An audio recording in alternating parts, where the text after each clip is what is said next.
Guys ഇന്ന് വന്നിട്ടുള്ളത് നമ്മൾ 2011 മോഡൽ BM 520D ആണ്. കസ്റ്റമർ കംപ്ലൈൻറ്റ് മീറ്ററിൽ എയർ ബാഗിൻ്റെ അലാറം അടിക്കുന്നവരുണ്ടാണ് കസ്റ്റമർ വന്നിട്ടുള്ളത്. നമ്മൾ ആദ്യം വണ്ടി വന്നു ത്രൂ ചെക്ക് ചെയ്തു, പിന്നെ നമ്മൾ സ്കാനർ കണക്ട് ചെയ്തു.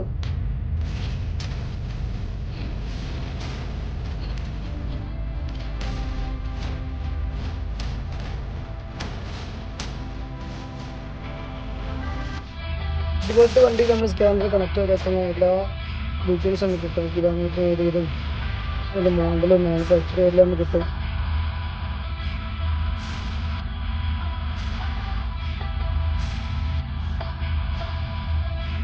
സ്കാൻ ചെയ്താൽ ഇങ്ങനത്തെ ഒരു വിൻഡോ നോക്കണം. ആദ്യം ഇത് നമുക്ക് നമ്മളോട് കസ്റ്റമർ പറഞ്ഞിട്ടുള്ളത് SRS ആണ്. നമ്മൾ SRS സെലക്ട് ചെയ്തു. തൊട്ട് കമ്പനിയിൽ നമുക്ക് അതിൻ്റെ എല്ലാ കാര്യങ്ങളും അതിൻ്റെ യൂസ് ചെയ്തിട്ടുള്ള മുടികളും കാര്യങ്ങളൊക്കെ നമ്മൾ ഡീറ്റെയിൽസ് കിട്ടും. ഏതാ വിവരം കാര്യങ്ങളൊക്കെ നമ്മളിങ്ങനെ എടുത്തു. ഫോൾട്ട് കോഡ് ചെക്ക് ചെയ്ത സമയത്ത് നമുക്ക് കാണാൻ പറ്റിയത് ഇതിൻ്റെ ഹെഡ് റെസ്റ്റിൻ്റെ റെസിസ്റ്റൻ്റ് പ്രശ്നമാണ് കാണിക്കുന്നത്.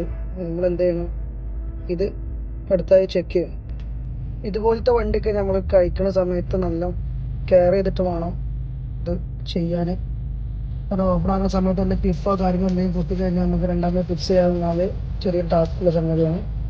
ഇത് ചെക്ക് ചെയ്ത സമയത്ത് ഇതിൻ്റെ വയർ ഡിസ്കണക്ട് ആയി കിടക്കുകയായിരുന്നു ഇതിൻ്റെ കംപ്ലൈൻറ്റ് ഉള്ളത്. നമ്മളത് കണക്ട് ചെയ്തു. കംപ്ലൈൻറ്റ് മെസ്സേജ് ആ ഡിസ്കണക്ട് ആയ വയർ നമ്മൾ കണക്ട് ചെയ്തിപ്പോൾ കണക്ട് ചെയ്ത് നമ്മൾ സ്കാൻ ചെയ്തപ്പോൾ നമ്മൾ കംപ്ലൈൻറ്റ് റെഡി ആയിട്ടുണ്ട്. ഇതുപോലത്തെ കംപ്ലൈൻറ്റ് ഉണ്ടെങ്കിൽ നമ്മൾ ഡോക്ടറിനെ ബന്ധപ്പെട്ടു. Thank you.